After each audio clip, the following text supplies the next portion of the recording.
Good morning students. तो आज हम अपना बीएससी बीएड फर्स्ट ईयर का टॉपिक पढ़ेंगे, मेयोसिस या फिर अर्धसूत्री विभाजन। तो देखो, हम लोगों ने पढ़ा था कि जो अर्धसूत्री विभाजन है वो 2 चरणों में कंप्लीट होता है। कौन कौन से? अर्धसूत्री विभाजन फर्स्ट और अर्धसूत्री विभाजन सेकंड। ठीक है, जिसमें से जो अब अर्धसूत्री विभाजन फर्स्ट और अर्धसूत्री विभाजन सेकंड है उनको भी क्या है और आगे उप अवस्थाओं में बांटा गया है। तो हम अर्धसूत्री विभाजन पढ़ रहे थे, उसकी फर्स्ट प्रोफेज फर्स्ट अवस्था। ठीक है, अर्धसूत्री विभाजन फर्स्ट में prophase first, metaphase first, telophase first और एनाफेज फर्स्ट। ठीक है, ये 4 उप अवस्थाएं आती है और जो प्रोफेज फर्स्ट उप अवस्था है उसको भी क्या है आगे 5 और अवस्थाओं में बांटा गया है। कौन कौन से? लेप्टोटिन, जाइगोटिन, पैकाइटिन, डिप्लोटिन और डाइकाइनेसिस, जिसमें से हमने 3 पढ़ ली थी। कौन कौन सी? लेप्टोटिन, जाइगोटिन और पैकाइटिन। ठीक है, आज जो बाकी की 2 अवस्थाएं बच गई है, डिप्लोटिन और डाइकाइनेसिस, वो हम पूरी करेंगे। तो देखो, जब लेप्टोटिन अवस्था पढ़ी थी हमने, तो उसमें कोशिका में क्या परिवर्तन हुआ था कि जो कोशिका है या फिर कोशिका के केंद्रक में जो क्रोमेटिन जाल पाया जाता है, जो क्रोमेटिन तंतु पाए जाते हैं, उन क्रोमेटिन तंतुओं से क्या हुआ था, धीरे धीरे गुणसूत्र बनना शुरू हो गए थे। ठीक है, उसके बाद में जब जाइगोटिन अवस्था आती है तो जाइगोटिन अवस्था के अंदर क्या था कि वो जो गुणसूत्र बने हैं वो क्या है, आपस में समजात गुणसूत्र जो है वो आपस में साथ साथ आना शुरू हो गए थे, जिसको हमने क्या बोला था, सिनेप्टिनिमल जटिल या फिर सिनेप्सिस की क्रिया होती है कि जो समजात गुणसूत्र होते हैं वो पास पास आना शुरू हो जाते हैं और जोड़े के रूप में आ जाते हैं। ठीक है, जिसको हमने बोला था सिनेप्टिनिमल जटिल या फिर सिनेप्सिस की क्रिया, ये हुई थी जाइगोटिन अवस्था में। उसके बाद जाइगोटिन के बाद आई पैकाइटिन अवस्था। तो पैकाइटिन अवस्था में क्या हुआ कि जो गुणसूत्र है, या फिर हम बोल सकते हैं कि गुणसूत्र के ऊपर जो जीन उपस्थित होते हैं जो कि हमारी आनुवंशिक इकाई होते हैं, ठीक है, तो उन जीनों के क्रम में या फिर उन जीनों के क्रमों में क्या है, कुछ ना कुछ अंतर पाया गया, या फिर जो 2 समजात गुणसूत्र है उनके जो सिस्टर क्रोमेटिड्स है, ठीक है, या फिर दोनों समजात गुणसूत्रों के लिए वो क्या होगी, नॉन सिस्टर क्रोमेटिड्स, उनमें क्या होगी, क्रॉसिंग ओवर की क्रिया या फिर जीन विनिमय की क्रिया होती है, जिसके फलस्वरूप क्या होता है कि उन गुणसूत्रों पर जो जीन्स पाए जाते हैं उन जीनों का क्रम क्या है, अलग अलग हो जाता है। ठीक है, तो अब हम आगे पढ़ते हैं द्विसूत्रा अवस्था या फिर डिप्लोटिन अवस्था। ठीक है, ये प्रोफेज फर्स्ट अवस्था की चौथी अवस्था है। ठीक है, अब हम इसमें पढ़ेंगे कि इस अवस्था में कौन कौन से परिवर्तन होते हैं। तो याद रखना कि जो भी चाहे समसूत्री विभाजन की प्रोफेज अवस्था हो या फिर अर्धसूत्री विभाजन की प्रोफेज अवस्था हो, ठीक है, तो जो भी प्रोफेज अवस्था है, प्रोफेज अवस्था में जो भी क्रियाएं होती है वो सारी की सारी क्रियाएं कहाँ पे होती है, कोशिका के केंद्रक के अंदर। ठीक है, और जब प्रोफेज अवस्था समाप्त होती है तो जो केंद्रक झिल्ली होती है वो विलुप्त हो जाती है या गायब हो जाती है, जिससे जो भी गुणसूत्र होते हैं वो कोशिका द्रव्य के अंदर आ जाते हैं, मतलब कि केंद्रक द्रव्य और कोशिका द्रव्य मिक्स हो जाता है, तो वो सारे उसके अंदर आ जाते हैं, और फिर जो भी मेटाफेज, एनाफेज और टेलोफेज बाकी की जो अवस्थाएं होती है वो सारी की सारी क्या है, हाँ, जीव द्रव्य के अंदर संपन्न होती है। जीव द्रव्य क्या था, कोशिका द्रव्य प्लस केंद्रक द्रव्य। ठीक है, तो अब हम डिप्लोटिन अवस्था में पढ़ते हैं कि इसमें कोशिका में या फिर कोशिका के केंद्रक के अंदर जो गुणसूत्र प्रेजेंट है उनमें कौन कौन से परिवर्तन होते हैं। तो सबसे पहले देखो समजात गुणसूत्रों के अलग होने की प्रावस्था है। अब देखो कि जो डिप्लोटिन अवस्था होती है वो भी क्या है कि काफी लंबी अवस्था होती है। तो हमें पता है कि देखो, चाहे समसूत्री विभाजन की प्रोफेज अवस्था हो चाहे अर्धसूत्री विभाजन की प्रोफेज अवस्था हो, ठीक है, दोनों ही प्रोफेज अवस्थाएं क्या होती है, बहुत ज्यादा लंबी होती है। और प्रोफेज अर्धसूत्री विभाजन प्रथम की जो प्रोफेज फर्स्ट की जो डिप्लोटिन अवस्था है वो भी क्या है, बहुत ज्यादा लंबी अवस्था होती है। ये अवस्था क्या है, कई महीनों तक या फिर कई सालों तक चलती है जीवों के शरीर में।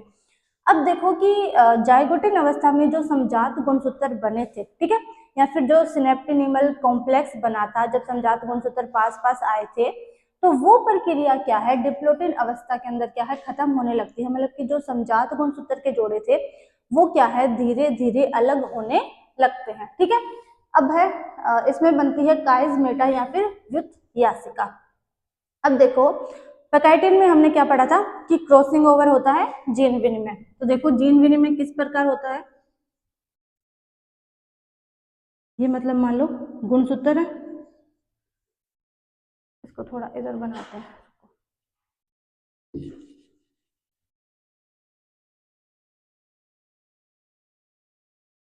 और ये इस वाली साइड, ठीक है।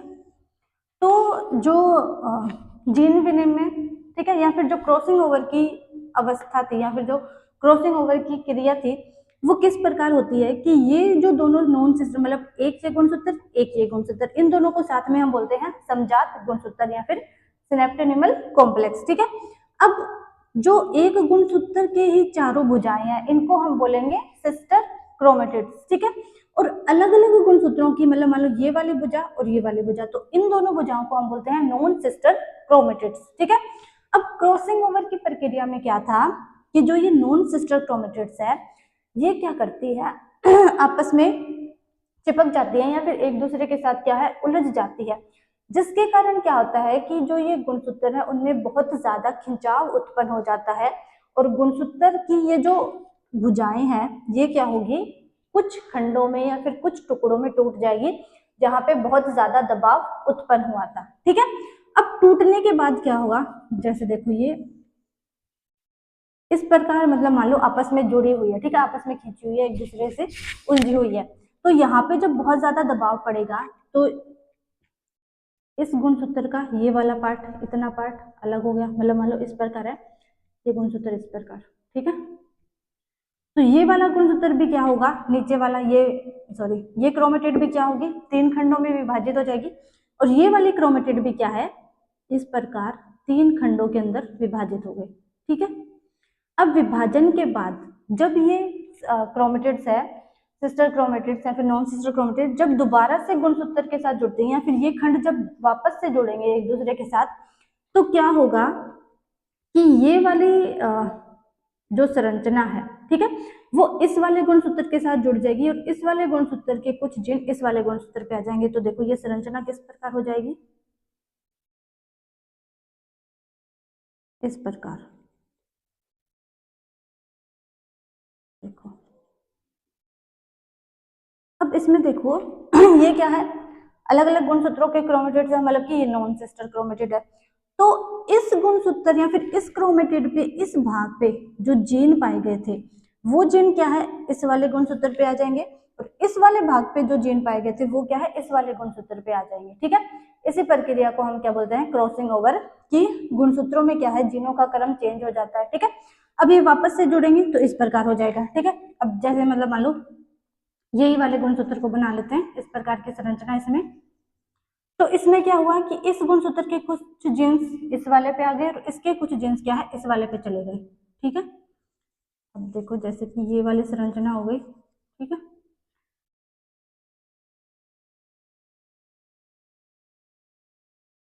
ये बना लिया हमने, ठीक है। अब देखो कि जब डिप्लोटिन अवस्था आती है तो उसमें क्या होता है कि जब क्रॉसिंग ओवर के टाइम ये जो नॉन सिस्टर क्रोमेटिड है ये जब आपस में जुड़े थे तो ये क्या है डिप्लोटिन अवस्था में पूरी तरह से एक दूसरे से अलग नहीं हो पाते हैं, ठीक है। अब देखो जैसे इस प्रकार ये जुड़े थे आपस में, ठीक है, तो डिप्लोटिन अवस्था में क्या होता है ये इस प्रकार सरकते सरकते सरकते क्या है सिरों पर केवल और केवल सिरों पर क्या है एक दूसरे के साथ जुड़े रह जाते हैं, जिस प्रक्रिया को हम क्या कहते हैं टर्मिनेलाइजेशन, ठीक है। कि जो क्रॉसिंग ओवर की प्रक्रिया थी या फिर जो काइजमेटा थी, ठीक है, काइजमेटा किसको बोलेंगे ये जिस स्थान पे ये गुणसूत्र चिपके थे या फिर जिस स्थान पे क्या है जीनों का क्रम आपस में बदल गया, ठीक है, एक दूसरे के जीन्स दूसरे गुणसूत्र पे आ गए, उसको बोलेंगे हम काइजमेटा। तो जो ये काइजमेटा इसको बोलेंगे काइजमेटा या फिर व्युत्यासिका, ठीक है। तो अब जो ये काइजमेटा है ये क्या करेगी धीरे धीरे इस गुणसूत्र के सिरे की तरफ बढ़ना शुरू हो जाएगी, ठीक है, और इसी प्रक्रिया को हम क्या बोलते हैं टर्मिनेलाइजेशन। और डिप्लोटिन अवस्था में क्या होता है कि दोनों जो गुणसूत्र है जो समजात गुणसूत्र है और जो ये क्रॉसिंग ओवर के टाइम आपस में जोड़े थे वो क्या है पूरी तरह से अलग नहीं हो पाते हैं, बल्कि क्या है जो सिरे होते हैं उनके वहां पे आपस में जुड़े रह जाते हैं। इसी अवस्था को हम क्या बोलते हैं टर्मिनेलाइजेशन, ठीक है, टर्मिनेलाइजेशन। तो जो डिप्लोटिन अवस्था है उसमें एक ये परिवर्तन भी होता है। अगला क्या है गुणसूत्रों में कुंडलन बनना, तो क्या है कि जो गुणसूत्र है उनमें भी क्या है कुंडलन बनना शुरू हो जाता है। और अगला परिवर्तन है केंद्रिका का परिणाम घटना।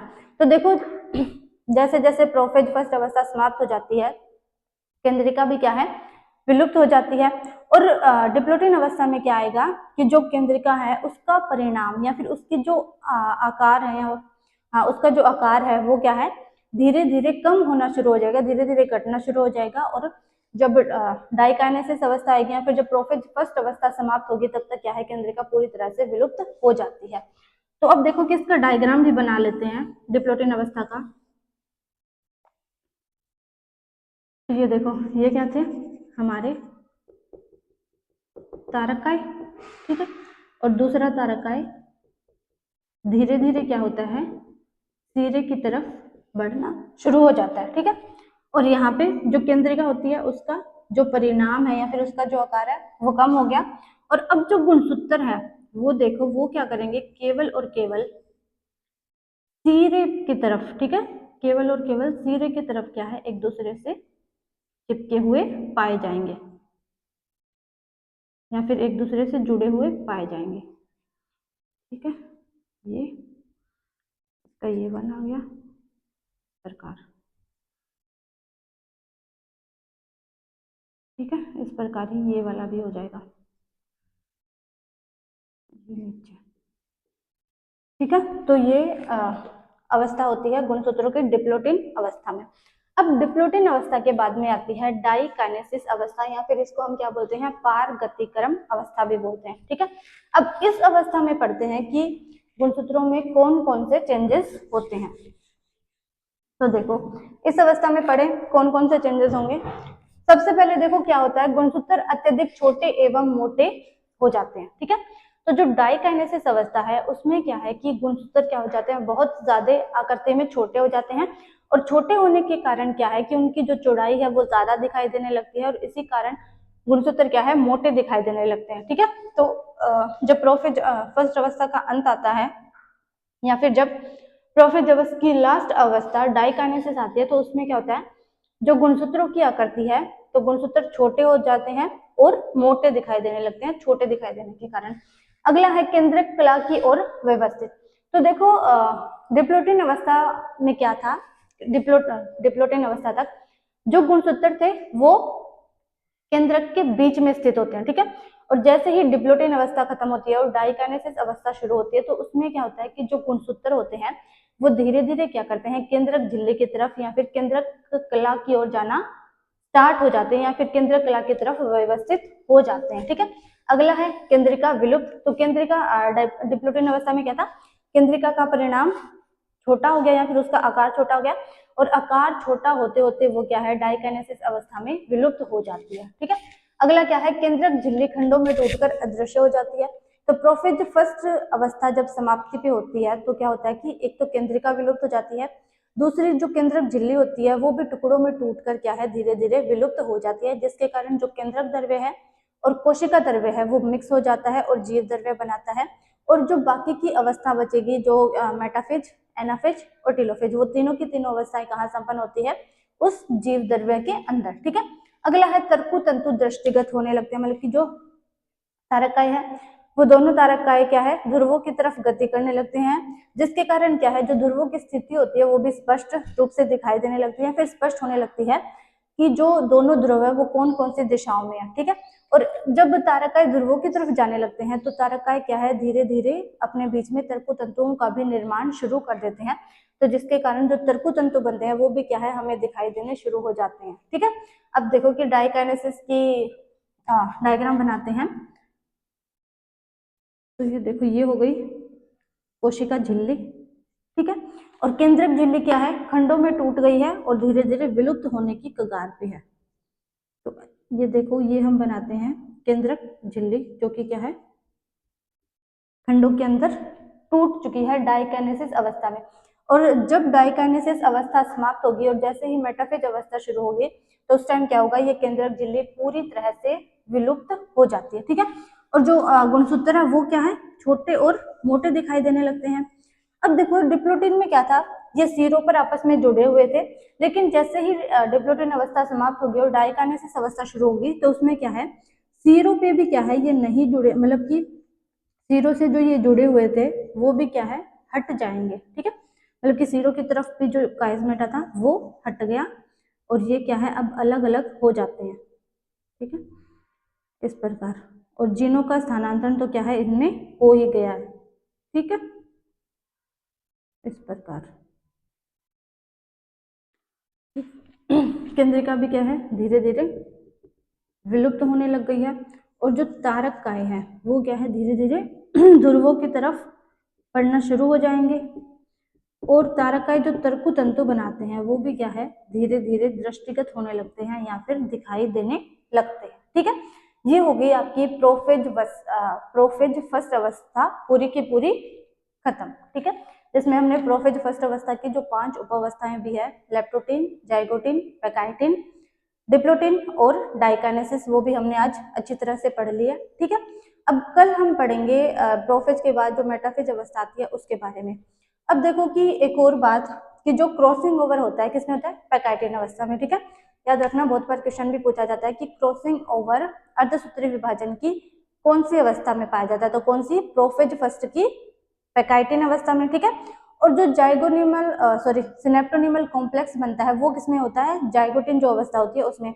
अब देखो क्रॉसिंग ओवर होना क्यों जरूरी होता है, या फिर अर्धसूत्री विभाजन में क्रॉसिंग ओवर होता क्यों है, समसूत्री विभाजन में तो नहीं होता। तो देखो ये इसलिए होता है कि देखो जो अर्धसूत्री विभाजन होता है, तो अर्धसूत्री विभाजन के फलस्वरूप क्या है, युग्मक बनते हैं, नर युग्मक और मादा युग्मक। ठीक है, और नर और मादा युग्मक आपस में बाद में आपस में मिलकर क्या करते हैं, युग्मनज का निर्माण करते हैं, और फिर उस युग्मनज से क्या होता है, नए जीव का निर्माण होगा। ठीक है, अब देखो कि जब अर्धसूत्री विभाजन में क्रॉसिंग ओवर की अवस्था होती है तो क्या होता है कि जीन्स का जो क्रम होता है गुणसूत्रों पर वो अलग अलग हो जाता है। अब देखो अर्धसूत्री विभाजन में भी या फिर जब युग्मनज बनता है तो उसमें क्या होता है कि उसके जो आधे गुणसूत्र हैं वो पिता से आते हैं और आधे गुणसूत्र आते हैं माता से। ठीक है, तो जो नया जीव बनेगा उसके कुछ लक्षण क्या है, उसके माता पिता से मेल खाते हैं। जैसे कि मतलब मान लो उसकी आंखों का कलर हो गया वो मतलब उसके पापा से मिल गया, और मतलब जैसे मतलब उसका स्वभाव हो गया, या फिर उसकी जो त्वचा का कलर है वो उसकी मम्मी के कलर से मिल गया। ठीक है, इस प्रकार। तो कुछ लक्षण तो क्या होंगे उस नए जीव के, उसके माता पिता के समान होंगे, लेकिन कुछ लक्षण क्या है कि उसमें भिन्न होंगे या फिर खुद के होंगे। अब वो जो नए भिन्न लक्षण आते हैं वो किसकी वजह से आते हैं, वो आते हैं क्रॉसिंग ओवर की वजह से, या फिर जो क्रॉसिंग ओवर की प्रक्रिया होती है। तो क्रॉसिंग ओवर में क्या होता है कि जो भी गुणसूत्र या फिर जो भी जीन्स उसको माता से या फिर पिता से मिल रहे थे, उनमें से कुछ गुणसूत्रों में क्या है, मतलब कि कुछ गुणसूत्रों पर जो जीन्स पाए गए हैं उन जीन्स का क्रम क्या है, अलग अलग हो गया या फिर परिवर्तित हो गया, जिसके कारण क्या है उसमें नए लक्षण उत्पन्न हो जाते हैं। और जो क्रॉसिंग ओवर की प्रक्रिया होती है वो ही क्या है कि नए लक्षणों का निर्माण करती है, और नई जाति के उद्भव में भी या फिर नई जाति के विकास में भी ये सहायक होती है। ठीक है, तो बच्चों तो आज के लिए इतना ही। कल हम पढ़ेंगे जो आगे की अवस्थाएं हैं हमारी मेटाफेज, एनाफेज, टेलोफेज, उनके बारे में। ठीक है।